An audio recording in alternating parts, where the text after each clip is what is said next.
दोस्तों, मियाँ बीवी चैनल में आज एक नई वीडियो के साथ आपके सामने हाजिर हैं। पहली खबर तो मैं डिस्कस कर देता हूँ, वो है पीटीएम का जलसा मींस के पाकिस्तान ना पख्तून तहफ़्फ़ुज़ मूवमेंट। इसका क्या कहते हैं, शुमाली वज़ीरिस्तान में बहुत बड़ा जलसा हुआ है। और मीडिया में मुकम्मल ब्लैकआउट हुआ है, जो कि बड़ी ज़्यादती की बात है कि जो भी पार्टी लोगों के मसाइल को ख़त्म करने की बात करती है उसका मीडिया में ब्लैकआउट कर दिया जाता है। अब पीटीएम जो है वो अपने इलाके में जो पिछले कई दहाइयों से जो जारी कत्लो गारत है या जो इस्लाम के नाम के ऊपर जो जंग लड़ रही है हमारी रियासत, वो उसके ख़ात्मे की बात कर रही है। और सरहद के दोनों तरफ जो कत्लो गारत हमारी रियासत ने की है वो उसके ख़िलाफ़ है। इसलिए पीटीएम जो है वो जो कुछ भी कर रही है बेसिकली वो हमारी जो रियासत की दफाई पॉलिसी या स्ट्रेटेजिक डेप्थ का जो नज़रिया है वो उसके ख़िलाफ़ है।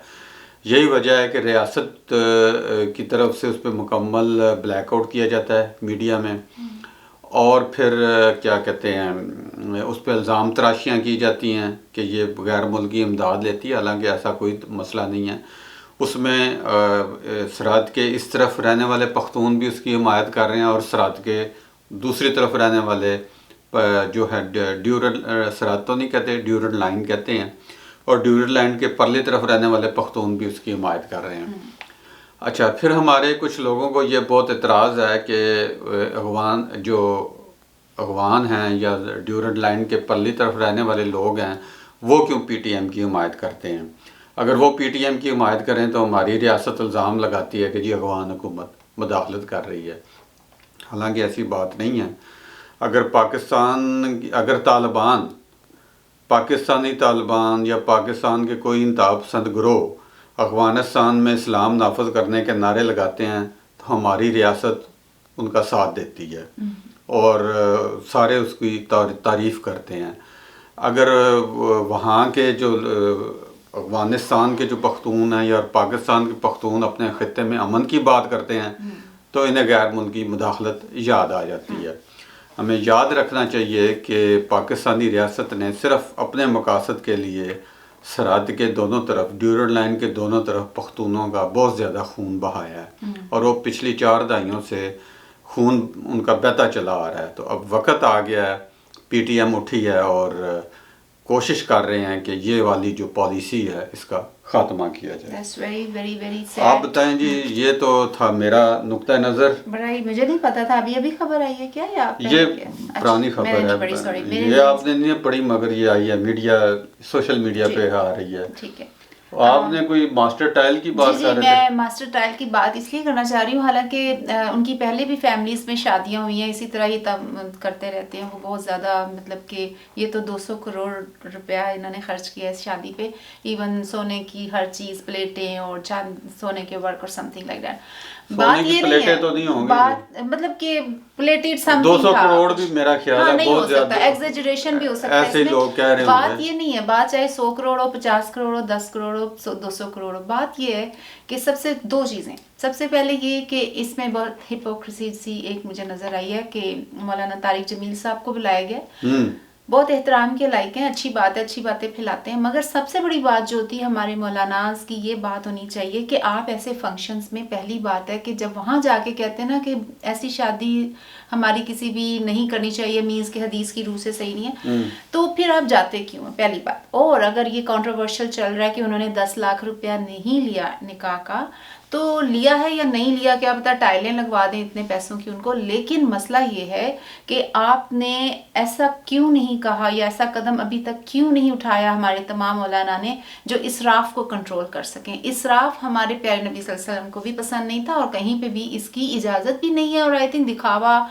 शोबाजी, ये सब कुछ चीज़ें किस तरफ को लेके जाती हैं, करप्शन, ब्राइबरी, आपका पॉवर्टी, 55 मिलियन पीपल जो है पॉवर्टी लाइन के अंडर रह रहे हैं और आप एक शादी में शिरकत कर रहे हैं। देखिए देखिए मेरी बात सुने, उलमा जो हैं वो अगर उनको बुलाया गया है, अगर उनको थोड़े से पैसे मिल जाते हैं उनको क्या हर्ज है? हमें कोई प्रॉब्लम नहीं, आप लें, लेकिन आप फिर उन चीज़ों पे भी आवाज़ उठाएं, उन चीज़ों में नहीं, भी जाया करें वो क्यों आवाज़ जिसमें कि ये जैसे कि कश्मीर में हुआ वाकया, इससे पहले बेशुमार मोटरवाई वाले वाकयात, और अभी 4 साल बच्ची के साथ वाकया। अब 4 साल बच्ची को ले लें तो फिर कहेंगे जी इसका ड्रेस ऐसा था, इसका ड्रेस वैसा था। कहाँ पे इनकी तान टूटती है? देखिए जी, पे ये इनकी तान कहीं पे भी नहीं टूटती। प्रॉब्लम ये है इसमें हमारी रियासत की नाकामी है। मैं पहले कह कोई चुका हूं, कानून नाफिज नहीं कर नहीं कानून सारे बने हुए हैं। असल में रियासत हमारी जो पाकिस्तानी रियासत है, मैंने पहले भी कई दफ़ा कहा है, ये नाकाम हो चुकी है, बुरी तरह से नाकाम हो चुकी है। और वहाँ पे अब ये कत्लो गारत हो रही है, ये कत्लो गारत का ही है एक तरह से। ये गरीबों को तो मतलब देखें मेरी बात, रियासत ने अपनी पॉलिसी, जब रियासत में एक अच्छा सिस्टम होगा, पहली तो बात यह है कि पॉलिटिकल सिस्टम कोई नहीं है। पॉलिटिकल सिस्टम होगा तो एक अच्छी वो क्या कहते हैं रियासत बनेगी। नहीं, इक्वालिटी इस तरह नहीं आती ना भाई। उसमें रियासत जब पॉलिसियां बनाती है तो फिर उससे फिर इक्वालिटी, चले ठीक है, आप दौलत की जो तकसीम है वो बराबर ना सही मगर कोई इतनी करे ना, उसके लिए फिर देखे ना उसमें बहुत सारी चीजें हैं। जी जी। इक्वालिटी लाने के लिए पहले आपको लोगों का मियार जिंदगी बुलंद करना पड़ेगा। ठीक है, मियार जिंदगी बुलंद करने के लिए देखें जी, आपने उनको सेहत और तालीम की सहूलतें उसको आपने फ्री देनी है, अच्छी सेहत देनी है, सेहत की सहूलतें देनी है, तालीम देनी है। उसके बाद जब आपके पास तालीम होगी, उसके बाद जब लोग रोज़गार पे जाएंगे, अपना काम करेंगे, जैसे इधर अमेरिका में भी होता है। अमेरिका में भी बहुत सारे लोग बिलियनियर्स लोग हैं, वो अपनी शादियां तकरीबन इसी तरह ही करते हैं जिस तरह पाकिस्तान में वो कर रहे हैं। मगर यहाँ पे चूँकि एक मिडिल क्लास बहुत बड़ी है, यहाँ पे तमाम लोगों को रोज़गार भी मिलता है और वो एक अच्छा मियार ज़िंदगी भी वो गुजारते हैं।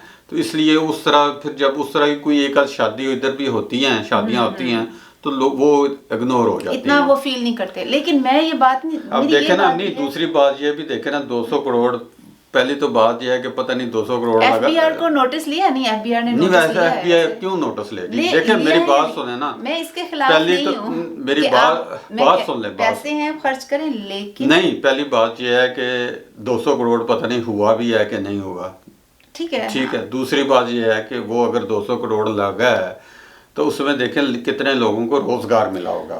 आप देखें ना, उसमें टेंट वाले हैं, सफाई करने वाले हैं, खाना कैटरिंग वाले हैं, म्यूजिक वाले हैं, डांस करने वाले हैं, और ये मौलवी हैं। इन सारों को देखें ना, पैसे मिले हैं ना, इनको रोजगार मिला है ना। जी जी जी। तो ये एक, इसको आप इस तरीके से भी देखें कि वहाँ पे इकोनॉमिक एक्टिविटी कितनी हुई है। अगर मास्टर टाइल वाले पैसे अपने घर में ही रख लेते, 200 करोड़ रुपया ना लगाते, तो फिर क्या होना था? मेरा मसला ये नहीं, मैं ये कह रही हूँ, मुनाफकत बता रही हूँ आपको। भी आप सुने, आप मेरी आगे एक बात, मुनाफिक तो हम हैं ना। मैं आपको एक बात बता रही हूँ, मुनाफिकत सिर्फ एक ये बात की है कि हमारे मौलाना साहिबान जो है आवाज नहीं उठाते, पहली बात। वो क्यों आवाज नहीं, चलें ठीक है ना, मतलब क्यों नहीं उठाते? आपने क्यों उनसे तवक्को करते हैं कि वो आवाज उठाएं? क्योंकि इस्लाम में वो कहते हैं ना, हम लोग उधर आवाज उठाएंगे जहाँ इस्लाम हमें नीचे नजर आएगा। मींस के आप फिर वही बात है ना, मैं आपको यही तो कह रहा हूँ कि वो आप इस्लाम को समझते हैं ना, वो कहते हैं जी हम इस्लाम ऐसे भी कहता है। चले ठीक है, फिर हम बहुत सीरियस होते जा रहे हैं। लेकिन एक मुनाफिकत मुझे मास्टर टाइल्स की भी नजर आई है, आप उनको कवर करें, लेकिन मैं नहीं करूंगी, इसलिए कि आप एक तरफ तो अपनी दुल्हन का या दूल्हे का चेहरा दिखाना भी फोटोग्राफर्स को मना किया हुआ था। चले वो बड़ी किसी ने छुप के तस्वीर ली हुई है, मगर उनकी कोई कवरेज भी फोटोग्राफर्स को अलाउड नहीं थी। लेकिन आप अगले दिन ही, वलीमे वाले दिन, आप जिम्नास्टिक्स गर्ल्स इंटरनेशनल लेवल की बुलाते हैं, और वो मेरा नहीं ख्याल कि मैं तो कम से कम नहीं देख सकती थी, लेकिन आप वो बुलाते हैं और सब फैमिली बैठी है। आप क्यों नहीं देख सकते? मींस के एक एग्जांपल दे रही हूं आपको मैं, देखिए यहाँ पे कि ये कंट्रोवर्शियल मींस के आप लोगों की क्या आप चाहते हैं? ये देखें, ये मुनाफिकत कोई नहीं है। पहली बात ये कुछ भी नहीं है, पैसे का वो दिखावा है, शोबाजी है। हाँ। वो मैंने पहले आपको कहा है कि पहले दिन मौलाना साहब आए हैं, दूसरे दिन जिम्नास्टिक आए हैं, उनको पैसे मिल गए हैं, डांसर आए हैं, उनको पैसे मिल गए हैं, रोजगार मिल गया है। मुनाफिकत की बात कर रही हूँ। मुनाफिकत देखे ना, मैं फिर वही बात मैं आपको पहले बता रहा हूँ कि मुनाफिकत ये सब में होती है। मुनाफिकत हम में भी होती है, कई जगह पे हम कई जगह हम भी मुनाफिकत कर रहे थे। अब प्रॉब्लम ये है कि ये रियासत का काम है, रियासत एक ऐसी माहौल बनाए, मैंने पहले आपको कहा है, माहौल बनाए, एक ऐसी पॉलिसीज इख्तियार करे कि इस तरह की चीज़ों की फिर अहमियत खुद ब खुद ख़त्म हो जाती है। अल्लाह करे ऐसा होगा इंशाल्लाह। और अब जो बात करनी थी वो पता नहीं आईजी सिंध का पुराना हो गया टॉपिक, एब्डक्शन केस यार का आपने कहा था ना? छोड़ दें आईजी चलें सिंध इसको। का, क्या करना है। ओके, और एक है एफएटीएफ के हवाले से बात करनी थी। वो क्या करनी है कि एक तो वैसे ही आपने कहा था ना, मैंने ही पूछा था आपसे कि रुपए की कदर में ज़रा वो इजाफा हो रहा है, डॉलर की कदर में कमी आ रही है, क्या इसका ताल्लुक एफएटीएफ? नहीं, एफएटीएफ से कोई ताल्लुक नहीं है। एफएटीएफ तो है फाइनेंशियल एक्शन टास्क फोर्स, एक अदारा है और वो नज़र रखता है कि दहशत गर्दों के खिलाफ आप क्या कार्रवाई कर रहे हैं, ठीक है, उसको उसकी फंडिंग कर रहे हैं, सरपरस्ती कर रहे हैं या उनको आप लॉजिस्टिक सपोर्ट दे रहे हैं, उसके ऊपर वो चेक करता है। और पाकिस्तान पे इल्ज़ाम है कि वो जो है दहशत गर्दों की या इस तरह के लोगों की सरपरस्ती करता है, पैसे भी देता है, लॉजिस्टिक सपोर्ट भी देता है। उसके कोई 21 के करीब पॉइंट थे जिसको उन्होंने पाकिस्तानी गवर्नमेंट ने उसको मीट करना है। अब मसला ये है कि 6 रह गए हैं, अब वो 6 ही बहुत ज़्यादा अहम है, बाकी तो वो कर ले, इसीलिए वो ग्रे लिस्ट में है। और ये ग्रे लिस्ट में पिछले कोई मेरा ख्याल है कोई 2 सालों से आ रहे हैं, और जब वो ग्रे लिस्ट में ही हमें रखते हैं तो हम बहुत खुश होते हैं कि जी हमें शुक्र है ब्लैक लिस्ट नहीं किया, ग्रे लिस्ट में ही। अब ये कोशिश, अच्छा अब ये है कि पाकिस्तानी रियासत अभी कोई कोशिश नहीं कर रही, ठीक है, वो मुसलसल जो है वो दहशत गर्दों की सरपरस्ती कर रही है। 4 महीने में से 3 महीने रह गए, 4 महीनों में से ओहो, ये तो हर 4 महीने बाद होता है, ये तो पिछले 2 साल से हो रहा है, तो अब 3 महीने की क्या अहमियत रखते हैं? 3 महीने बाद भी फिर ये सूरत हाल होना है, उन्होंने ग्रे लिस्ट में डाल देना है, तो हमने बहुत खुश होना है। अब बुनियादी चीज़ ये है कि हम दहशत गर्दों की सरपरस्ती अभी ख़त्म करने को तैयार नहीं है। अभी हमने उनको पाला हुआ है, वो हमारे पास बैठे हैं। आजकल थोड़े से उनको खामोश रखा हुआ है कि आप बोले ना, क्योंकि इंटरनेशनल प्रेशर बहुत है। वो ये है कि वो पाकिस्तानी रियासत की कोशिश होती है कि 9/11 जैसा फिर कोई वाक़या हो जाए या कोई इस तरह हो जाए, फिर हमारी लॉटरी निकल आए, हमें पैसे मिलें। असल में जो चीज़ है वो ये है कि उनका मुकम्मल ख़ात्मा हो। अब वो मुकम्मल ख़ात्मा जब तक पाकिस्तान की आर्मी है, वो मुकम्मल ख़ात्मा तो मुमकिन नहीं है। अब देखें पीटीएम उसी की जदोजहद कर रही है। वो पीटीएम जो कर रहा, जो इतना बड़ा जो जलसा आम हुआ है वो किस लिए हुआ है? वो इसीलिए हुआ है कि उनके इलाके में दहशतगर्द फिर रहे हैं और वो शोर मचाते हैं कि भाई इन दहशतगर्दों को ख़त्म करें, मगर नहीं, हमारी रियासत ने उनको पाला हुआ है। अब पीटीएम का इतना बड़ा जलसा भी हुआ है, उस पर भी हमने कोई मीडिया में ब्लैक आउट हुआ है। तो अब ये जो दहशतगर्द हैं ये सरहद के इस तरफ भी गड़बड़ करते हैं और सरहद के दूसरी तरफ भी गड़बड़ करते हैं। तो इसलिए अभी अब अगर देखें, अगर पीटीएम के जो भी मुतालबात हैं वो आइन के अंदर कर रही है और वो जायज़ मुतालबात हैं, अगर वो रियासत पीटीएम के मुतालबात मान लेना तो मेरा ये ख्याल है कि फैटिफ का मसला भी ख़त्म हो जाएगा।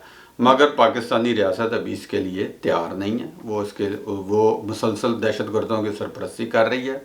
वो किसी अच्छे मौके के इंतज़ार में है कि 9/11 जैसा कोई वाक़या हो और फिर हमारी लॉटरी निकल आए और हमें पैसे मिलना शुरू हो जाएं। वैसे तो पाकिस्तान की जो इकानमी है वो तो अब इस काबिल नहीं है कि उनके ख़र्चे बर्दाश्त कर सके, इसलिए वो मारे फिर रहे हैं कहीं से कोई पैसा मिल जाए। अगर ये मुद्दत ख़त्म हो जाती 4-3 महीने वाली, फिर इजलास होगा, फिर वो गौर करेंगे कि इन्होंने इस तरह क्यों चल रहा है, कौन चलने दे रहा है इस तरह से? भाई पाकिस्तानी रियासत ही चलने दे रही है। वही तो मैं आपको बता रहा हूँ कि पिछले 2 सालों से इजलास हर 4 महीने बाद इजलास होता है। वो ये वादे करते हैं। अच्छा। मैंने कहा कोई इंटरनेशनल लेवल पे कोई नहीं, कुछ नहीं। पाकिस्तानी रियासत वादे करती है कि जी हम ऐसे करेंगे। अब 6 पॉइंट्स हैं, वो 6 पॉइंट्स के ऊपर वो अभी जब तक वो मीट नहीं करेंगे तो वो पाकिस्तान का नाम ग्रे लिस्ट में रहेगा। हाँ, अगर कोई और इस दौरान कोई वाक़या कर, अभी तो उन्होंने उनको चुप करके बिठाया हुआ है। अच्छा। पाकिस्तान ने उन दहशतगर्दों को, और कोई पता नहीं किसी वक्त उनको निकाल के कुछ छोटी सी कार्रवाई भी कर देते हैं। मगर अभी उनके ऊपर बहुत सख्ती हुई हुई है और वो अभी वो चुप करके अभी वो गारों में छुपे, हाइबरनेशन में है। गारों में नहीं, घरों में ही बैठे हैं। हाइबरनेशन समझिएगा क्या होता है। चलें।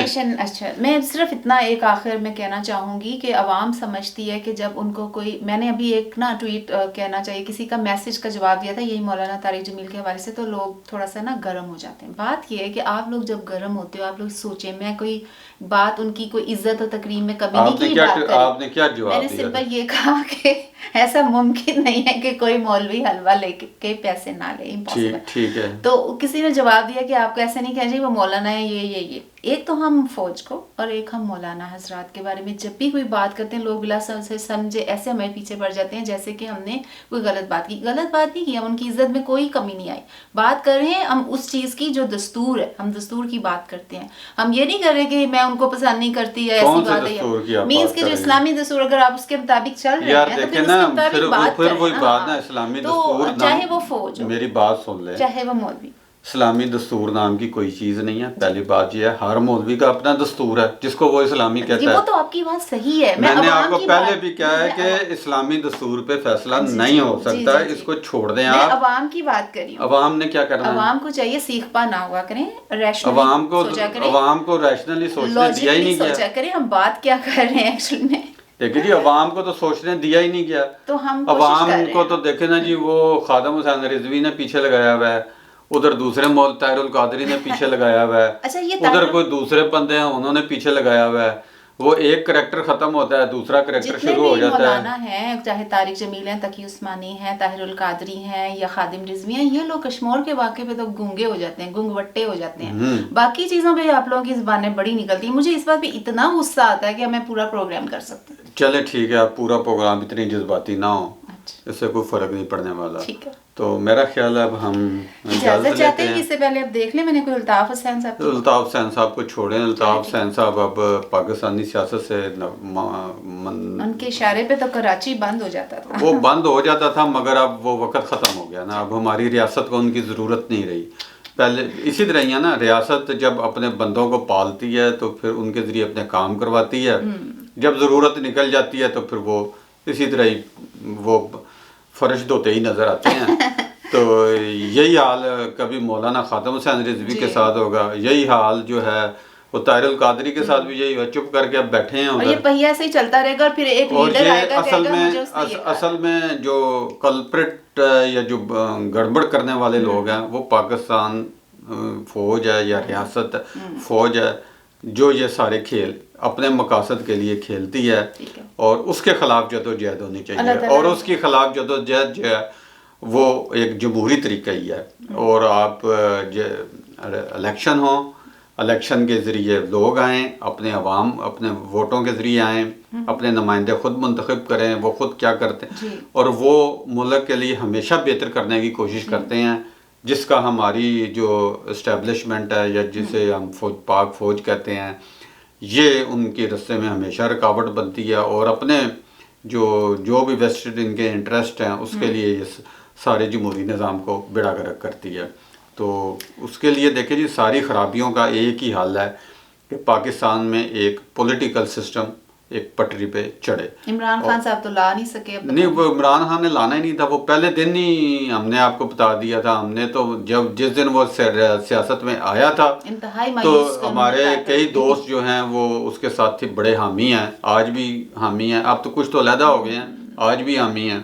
अच्छा, अभी भी। और मैंने उन्हें 10-15 साल 20 साल पहले ही बता दिया था कि भाई ये काम चलने वाला नहीं है, 2 नंबर लोग हैं। बहरहाल अब लोगों की मर्जी है, क्या किया जाए। लोगों के अकायद और इतने दिमागी तौर पे हो जाते हैं कि वो छोड़ने का नाम भी नहीं लेते उन चीजों को। अकायद देखे ना जी, अकायद फिर मैं आपको बात बताऊं ना, अकायद जो जब अकीदा जब बन जाता है ना, अकीदा मुकद्दस बन जाता है। और उस अकीदे के खिलाफ कोई बात करता है ना तो आपको गुस्सा चढ़ता है। हमारे यहाँ यही आपके भी कई अकायद हैं, मैं उस पर बात करूंगा आपको गुस्सा चढ़ जाएगा। Patience is very important. इसलिए मेरे जो है, इसलिए ये जो अकीदा जब बन जाता है ना, यही फसाद की जड़ है। इतना रिजिड नहीं होना चाहिए, फ्लेक्सिबल होना चाहिए। आपको जो चीज सही लगे उसको मान लेना चाहिए, दैट्स इट।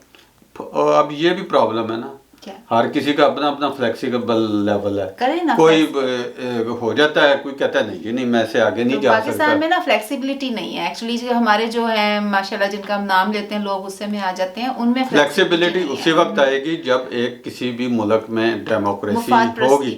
देखिए, डेमोक्रेसी में होता ही यही है कि आप कई जगह फ्लेक्सिबल होते हैं, कई जगह आप सख्त हो जाते हैं, कई जगह और आप वो कोई हंताब पसंद नहीं होते। आपने कुछ अवाम के जो के लिए जो आपने काम करना है या कानून साजी करनी है, आप ओपोजिशन से भी बात करते हैं, कुछ गिव एंड टेक करते हैं, कुछ उनकी बातें मानते हैं, कुछ अपनी बातें मनवा लेते हैं, तो ये फ्लेक्सिबिलिटी होती है। बड़ी अच्छी चीज़ और ये उसी फ्लेक्सिबिलिटी में ही जो है के लिए ज़रूरी है कि एक डेमोक्रेटिक सोसाइटी हो। एग्जैक्टली मैं सिर्फ एक छोटी सी बात करूंगी, ये किसी की बात लिखी हुई मुझे बड़ी अच्छी लगी थी कि हम ज़मीन के इस टुकड़े पर वाक़ हैं जहां नफ़रत को आईनी और निसाबी हैसियत हासिल है। चलें ठीक है जी, आप सही कह इस रहे पे हैं। गौर कीजिए, कोशिश कीजिए इस चीज़ को ख़त्म करने की, और अपना ख्याल रखिएगा। पसंद आए तो लाइक कर दीजिएगा। आप कुछ कहना चाहती हैं? नहीं, बस मैं जो कहना था मैंने कह दिया, इतना ही काफ़ी है। थोड़े को बहुत समझिएगा। अल्लाह निगहबान।